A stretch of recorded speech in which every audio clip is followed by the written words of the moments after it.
Hello दोस्तों।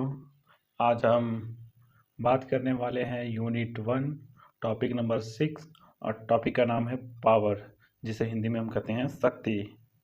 हम इस पावर की बात करें अगर जनरल वे में, तो पूरे वर्ल्ड, पूरे विश्व जिस चीज़ की फाइट हो रही है वो पावर ही तो है।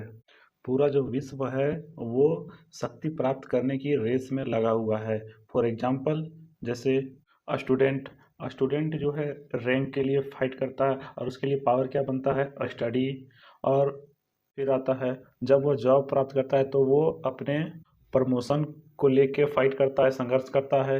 उसी प्रकार से वह कोई जो कंट्री है वो अपने आप में शक्तिशाली होने के लिए इकोनॉमिक पावर बनना चाहता है, मिलिट्री पावर बनना चाहता है, इकोनॉमिकली वो मजबूत बनना चाहता है। मतलब वो अपने देश को मजबूत बनाना चाहता है, पावरफुल बनाना चाहता है। जैसे कि अभी पूरे वर्ल्ड में यूएसए जो है वो सबसे पावरफुल कंट्री है। यूएसए के पास इकोनॉमिकली, मिलिट्री और टेक्नोलॉजी और अदर एटीसी, उसमें वो सबसे ज़्यादा शक्तिशाली है अभी के टाइम पे। यहाँ पे हम बात करते हैं कि हमारा जो सब्जेक्ट है वो है पॉलिटिकल साइंस, और पॉलिटिकल को हिंदी में कहते हैं राजनीति।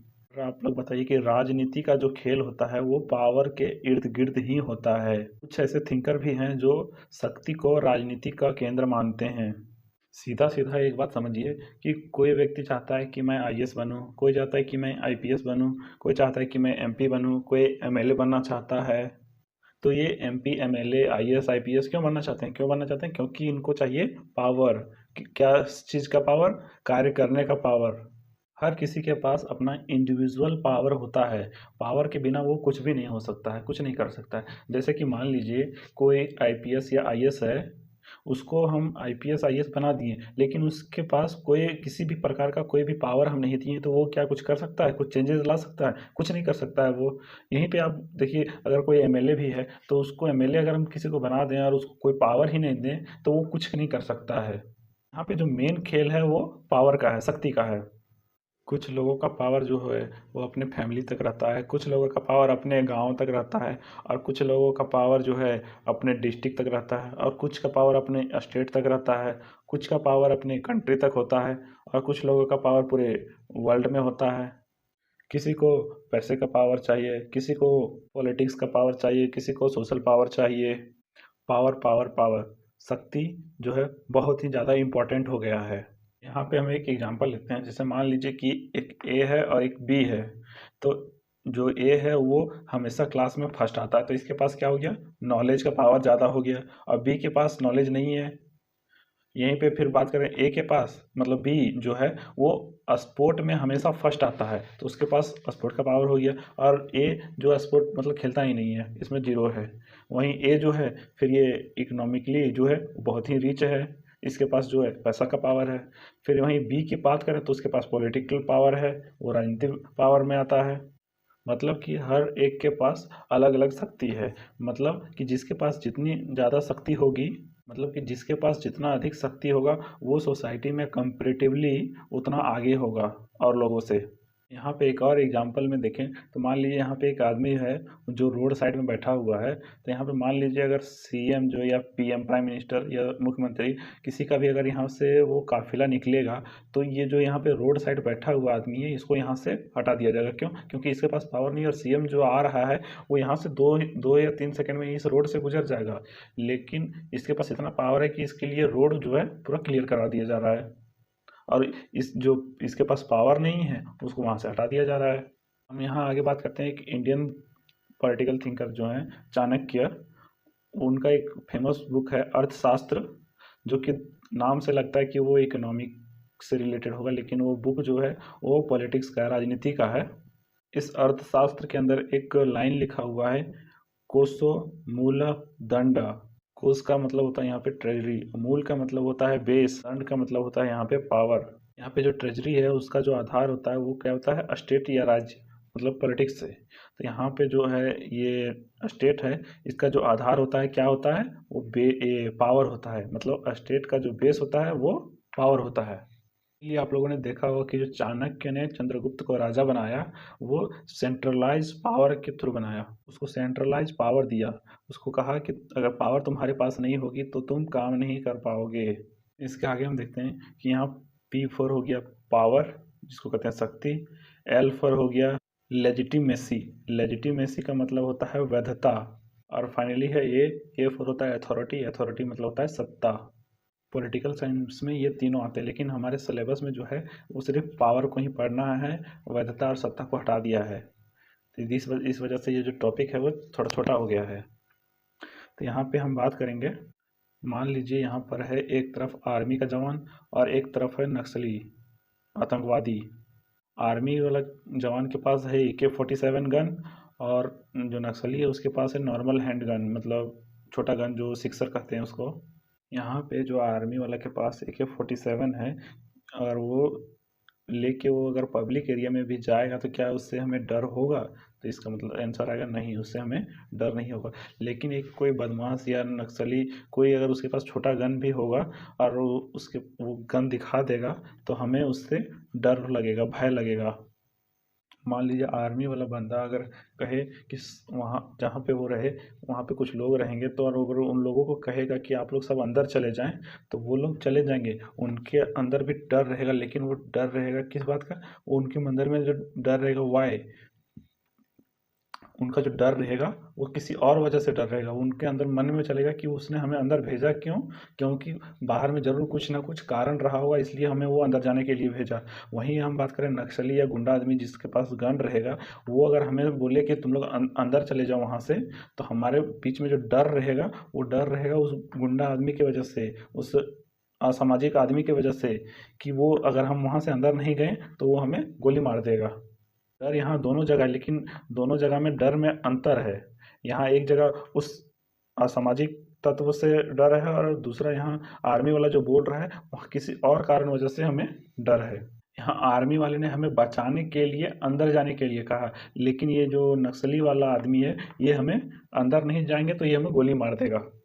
एक और एग्जांपल है, जैसे कि मान लीजिए कोरोना का टाइम जिस टाइम था ना, उस टाइम हम लोग जब बाहर कभी कहीं रहते थे तो घर वाले जब बोलते थे कि कोरोना के टाइम में बाहर मत घूमो, घर में रहो, तो कोई नहीं सुनता था। और उस टाइम पुलिस की सायरन सुन के सारे लोग घर में भाग जाते थे। पुलिस का उस टाइम एक डायलॉग बहुत ज़्यादा फेमस हुआ था कि सुझा देंगे तुम्हारे शरीर का कोना कोना, लेकिन तुमको नहीं होने देंगे कोरोना। और एक और एग्जांपल है कि जब हम लोग छोटे थे, बच्चे थे, उस टाइम जब हम लोग खेलते थे घर में या बाहर रहते थे, और जब हमारे पापा का आने का टाइम होता था, घर आने का टाइम होता था, या पापा घर आने वाले होते हैं, तो उससे कुछ देर पहले ही हम लोग जो है वो बुक वगैरह निकाल के बैठ जाते थे पढ़ने के लिए, और पापा आते थे, दिखते थे कि पढ़ रहा है। वो क्या था? वो था पावर, डर। यहाँ पे हम बात करें जो आर्मी वाला है, वो उसके पास शक्ति है प्लस में वैधता भी है, और जब शक्ति और वैधता होगी तो उसे अथॉरिटी मिलती है, सत्ता प्राप्त रहता है। और यहाँ पे जो नक्सली है इसके पास पावर तो है, लेकिन इसके पावर में वैधता नहीं है। और जब इसके पावर में वैधता नहीं है तो इसको सत्ता भी प्राप्त नहीं होगा, अथॉरिटी भी नहीं होगा। यहाँ पे आपको लेजिटिमेसी और अथॉरिटी समझ में आ गया होगा। इसको और अच्छे से समझने के लिए हम लोग कुछ थिंकर को समझते हैं। यहाँ पे हम बात करेंगे बेकर की। बेकर जो है वो कहते हैं कि जो पावर है और पॉलिटिक्स, ये दोनों एक दूसरे से जुड़े हुए हैं, मतलब इनसेपरेबल हैं, मतलब ये अभाज्य हैं, इनको अलग नहीं किया जा सकता है। पावर को पॉलिटिक्स से और पॉलिटिक्स को पावर से आप अलग ही नहीं कर सकते। इसके बाद हम बात करेंगे बर्टन रसेल की, बहुत फेमस नाम है। ये कहते हैं कि जो पावर है वो क्या है? बेस है किसका? सोशल साइंस का। जो पावर है वो आधार है सामाजिक विज्ञान का। सिर्फ ये तो मतलब पॉलिटिकल साइंस का तो था, लेकिन ये पूरे सोशल साइंस का आधार है पावर। बेकर ने तो सिर्फ पावर को पॉलिटिकल साइंस बोला था, लेकिन जो बर्टन रसेल है वो पावर को पूरा सोशल साइंस ही बोलते हैं, सामाजिक विज्ञान को ही बोलते हैं। इसके बाद जो हमारे थिंकर हैं वो बहुत मोस्ट इम्पॉर्टेंट थिंकर हैं। इनका जो नाम है लॉर्ड डेलबरी एक्टेन। लॉर्ड डेलबरी कहते हैं कि पावर जो होता है वो दो प्रकार का होता है। कौन कौन? एक जो सिंपल पावर कह देते हैं शक्ति, और दूसरा कहते हैं एब्सोल्यूट पावर, इसे हम कहते हैं निरंकुश शक्ति।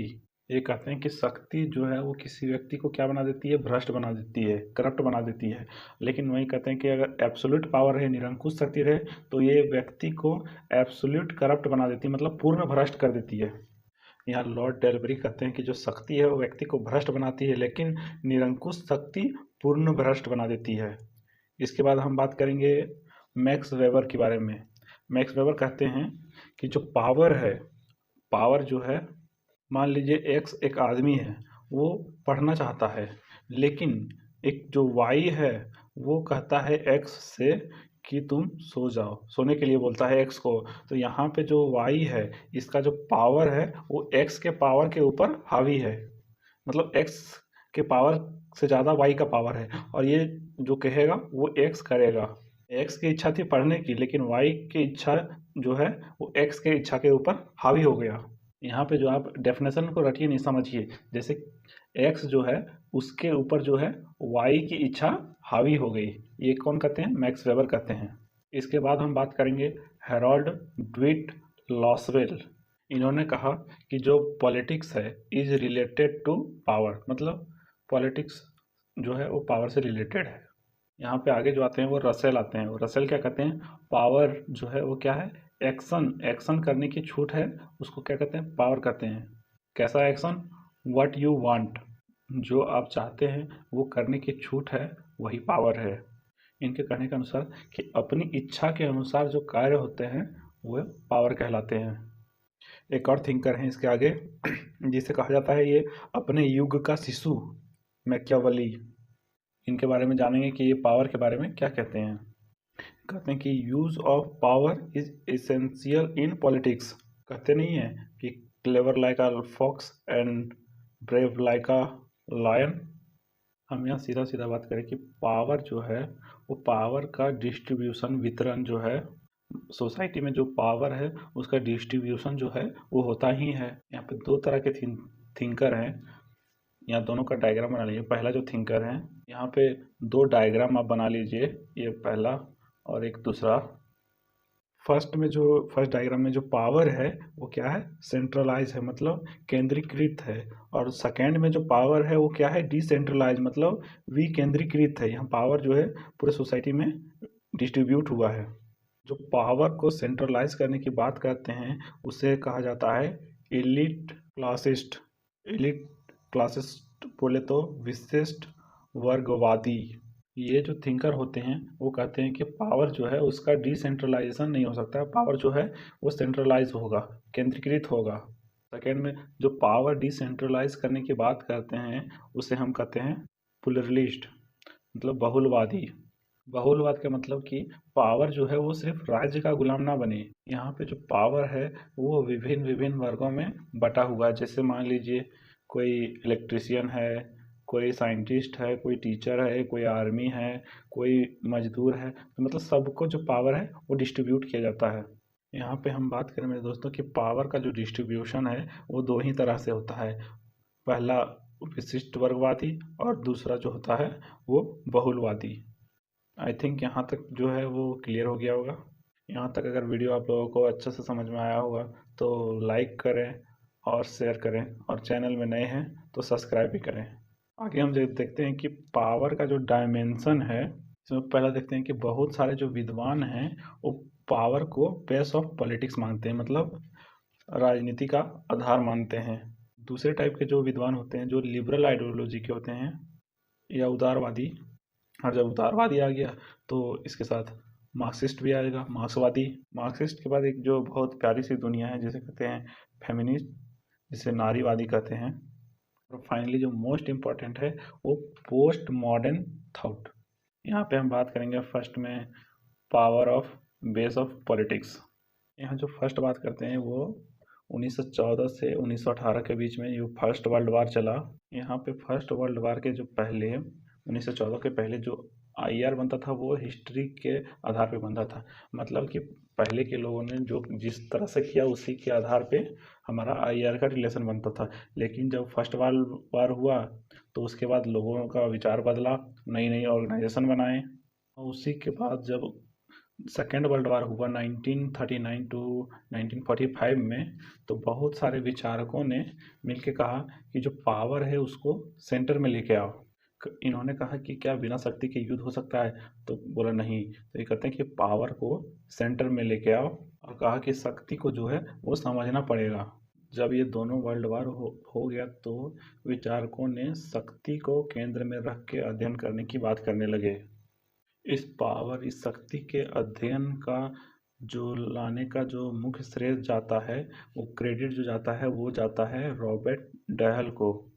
इन्होंने कहा कि अगर दुनिया को तीसरे युद्ध से बचाना है तो पावर को सेंट्रलाइज करके अध्ययन करो।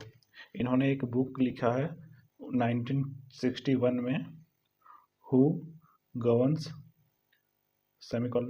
Democracy and power in an American city.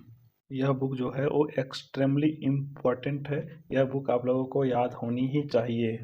इन्होंने ये बुक लिख के इस चीज़ की शुरुआत की कि पावर को सेंट्रलाइज करके अध्ययन करना चाहिए। इसके बाद 2-3 नाम हम और देखेंगे। इसमें एक जो हेंस मॉर्गनथाउ है, इस नाम से आप सभी परिचित तो होंगे ही। ये जो है वो शक्ति को आईआर का रियलिस्टिक बताते हैं। कहते हैं कि शक्ति जो है वो इंटरनेशनल रिलेशन में यथार्थवादी दृष्टिकोण रखता है। इसके बाद हम बात करते हैं चार्ल्स एडवन मेरियन। ये जो बेसिकली यूएसए की थी। इन्होंने बताया कि पावर का जो सेंटर होता है वो पॉलिटिक्स होता है। इसके साथ में हम लोग एक और नाम देख लें जो हेरोल्ड लॉसवेल का है। इन्होंने एक अपनी बुक लिखी थी। इनका बुक जो है वो इम्पोर्टेंट है। इनका जो बुक का नाम है politics, who gets what when and how. इस बुक में इन्होंने जो पावर को सेंटर रख के बात ये कहा है कि पावर जो है वो पॉलिटिक्स का सेंटर है। एक और आगे जो बात करते हैं वहाँ पे कैट मिलेट जो है, इन्होंने अपनी एक बुक लिखी थी 1969 में, सेक्सुअल पॉलिटिक्स। ये जो बुक है वो नाम भले इसमें सेक्सुअल है, लेकिन इसमें जो बात है इन्होंने की है पॉलिटिक्स की। इसमें पावर जो है वो पॉलिटिक्स के बारे में बात की है। कहते हैं कि पावर जो है टू कंट्रोल ईच अदर। ये कहते हैं कि जो पॉलिटिकल साइंस है वो शक्ति पे आधारित है। शक्ति के बिना पॉलिटिकल साइंस कुछ नहीं है। कुल मिला के हम इसमें काम क्या करते हैं, एक दूसरे को कंट्रोल करने का काम करते हैं। यहाँ पे हम अगर प्राचीन टाइम की बात करें तो प्राचीन टाइम में एक जो थिंकर हैं थ्यूसिडिडाइस, ये जो हैं वो ग्रीक के हैं, यूनानी थिंकर हैं। इन्होंने जो कहा था कि politics is equal to power. ये बात इन्होंने एक बहुत ही फेमस बुक में कही थी, और ये बुक का नाम आप लोगों को याद करना बहुत ही इम्पोर्टेंट है। इनका जो बुक का नाम था द पॉलिनीशियन वॉर, इनका बुक का नाम है, जिसमें इन्होंने ये बात कही थी कि politics is equal to power. इसमें हम लोगों ने चाणक्य को देखा था, जो इनका बुक अर्थशास्त्र था, उन्होंने भी पावर के बारे में बताया था। इसके बाद जो हम एक और थिंकर को देखेंगे, वो जो उनका नाम है हॉब्स। हॉब्स जो है वो सोशल कॉन्ट्रैक्ट की बात करते हैं। इन्हीं की बात हम कर रहे हैं। ये कहते हैं कि पावर और लेजिटिमेसी में कोई अंतर नहीं, ये दोनों एक दूसरे से बराबर इक्वल है। मतलब शक्ति और वैधता बराबर है। मान लीजिए किसी के पास अगर पावर है, मतलब जैसे मान लीजिए किसी के पास बंदूक है और वो कह दे कि आपको ये काम जो है वो करना है, तो आपको करना ही पड़ेगा। ये पावर से उसको वैधता प्राप्त करती है। ये कहते हैं कि शक्ति और वैधता में कोई अंतर नहीं है। इसके बाद हम देखने वाले हैं दूसरे नंबर पे, जिसको पावर मतलब लिबरल आइडियोलॉजी, जिसको देखेंगे हम लोग उदारवादी। मेरे दोस्तों, जहाँ पे भी अगर लिबरल आएगा, उदारवादी आएगा, लिबरल को आप सीधा किसे जोड़ देंगे? पॉलिटिकल से। क्यों? क्योंकि जो ये लिबरल जो होते हैं ना, वो हमने देखा था ये स्वतंत्रता में भी, तो ये लिबरल जो हैं वो राजनीतिक स्वतंत्रता की बात करते हैं, जस्टिस में राजनीतिक न्याय की बात करते हैं, और फिर हम लोगों ने डेमोक्रेसी में देखा तो उसमें राजनीतिक लोकतंत्र की बात करते हैं। इनका सीधा मतलब है पावर इज पॉलिटिकल, यानी शक्ति राजनीति होती है। इनका जो विशेष लगाव है लिबरल का वो पॉलिटिकल से है। तो ये हमारा की फैक्टर हो जाता है। इनको याद रखने के लिए एक ट्रिक के जैसा आप समझ सकते हैं कि जहाँ भी लिबरल देखेंगे वहाँ पे पॉलिटिकल अगर आ गया तो वो लिबरल का ही रहेगा। मतलब राजनीतिक की बात जो करेंगे वो लिबरल हमेशा उदारवादी करेंगे। यहाँ पे जो राजनीति शब्द है वो किसके लिए आया है? पब्लिक के लिए आया है, ना कि स्टेट के लिए। यहाँ कहते हैं कि जो पब्लिक है वो आप पॉलिटिक्स कीजिए, राजनीति कीजिए और संविधान से शक्ति लीजिए दूसरा। और इसके बाद हम थर्ड जो बात करेंगे मार्क्सवादी की बात करेंगे। मार्क्सवादी जो है इसका जो शब्द केंद्र का है वो है इकोनॉमिक, आर्थिक केंद्र। ये कहता है कि जो पावर है वो इकोनॉमिक है, मतलब शक्ति ही, मतलब शक्ति आर्थिक होती है। यहाँ पे जो आर्थिक शब्द है, इकोनॉमिक शब्द है, वो पब्लिक के लिए यूज हुआ है, ना कि गवर्नमेंट के लिए। यहाँ पे हम बात करें मार्क्सवादी की तो ये पावर को कौन सा एंगल देते हैं? आर्थिक एंगल देते हैं। और वहीं बात करें लिबरल की तो ये जो पावर को पॉलिटिकल एंगल देते हैं। मेरे ख्याल से यहाँ पे आप दोनों को ये दोनों बातें समझ में आ गई होगी। यहाँ पे मार्क्सवादी में एक थिंकर है निकोस पोलांस। इन्होंने जो अपनी बुक लिखी है वो 1968 में लिखी है। इनका जो बुक का नाम है political power and social class. एक थिंकर और इसमें रॉल मिलीबैंड, इन्होंने जो अपना बुक लिखा है वो 1969 में लिखा है और इनका जो बुक का नाम है the state in capitalist society. इनका जो बुक है जिसका नाम है the state in capitalist society. यहाँ पे हम लोगों ने बेस ऑफ पॉलिटिक्स देख लिया, फिर हम लोगों ने पावर ऑफ ये लिबरल आइडियोलॉजी देख लिया, मार्क्सवादी देख लिया। अब हम यहाँ पे फेमिनिस्ट की बात करेंगे, नारीवादी की। ये जो नारीवादी वो पितृसत्तात्मक के खिलाफ हैं। इनकी नज़र में जो पावर का केंद्र है वो पितृसत्तात्मक है। ये हमेशा पितृसत्तात्मक के खिलाफ में आते हैं। इसको हम लोग जो डिटेल्स में है वो फेमिनिस्ट में देख लेंगे, नारीवादी में देख लेंगे। इसको यहीं पे आप समझ लीजिए। अब हम यहाँ पे लास्ट में पहुँच गए फाइनल, जिसको पोस्ट मॉडर्न थॉट कहते हैं। ये बहुत मोस्ट इंपॉर्टेंट टॉपिक है। इस पर आप डबल ट्रिपल जितना स्टार लगाना है वो लगा लीजिए। इसमें हम लोग जो देखेंगे वो माइकल फुकोल्ट को देखेंगे। ये जो माइकल फुकोल्ट है वो कहते हैं कि ये जो पावर है वो मूव करती है, कैसे मूव करती है? कैपिलरी के थ्रू, कोशिका के थ्रू। कोशिका नहीं, केशिका। आपने कोशिका नाम सुना होगा, लेकिन केशिका क्या होती है इसके बारे में जानते हैं? केशिका किसको कहते हैं? केशिका मान लीजिए जैसे दीपक जल रहा है, उसमें जो बाती होता है ना, उसके बाती में जो तेल है अपने आप चढ़ने लगता है, उसी को कहते हैं केशिका। जैसे एक पेपर में आप अगर पानी डालेंगे तो वो अपने आप फैल जाएगा पेपर में पूरा, या फिर कहीं दीवार में सीलन लगेगा तो वो धीरे धीरे करके पूरा दीवार खराब कर देगा, तो उसी को कहते हैं हम लोग केशिका। इनका बोलने का अर्थ है कि जो पावर है ना वो हमारे सोसाइटी में केशिका के जैसा फैला हुआ है। ये जो है वो बहुलवादी विचार से मिलता जुलता है इनका। ये कहते हैं कि जो पावर है वो सोसाइटी में सभी के पास डिवाइड किया हुआ है। जैसे सीएम के पास पावर है, टीचर के पास पावर है, डॉक्टर के पास पावर है, लेबर के पास है, पियोन के पास है, बॉडी के अलग अलग पार्ट के पास पावर होता है।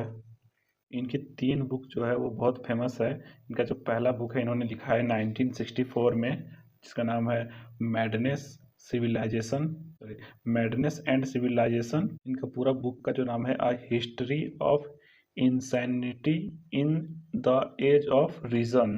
और दूसरी बुक जो इनकी है वो द ऑर्डर 1970 में लिखी है, द ऑर्डर ऑफ थिंग्स। और फाइनली जो इनका बुक है 1974 में लिखी है द हिस्ट्री ऑफ सेक्सुअलिटी।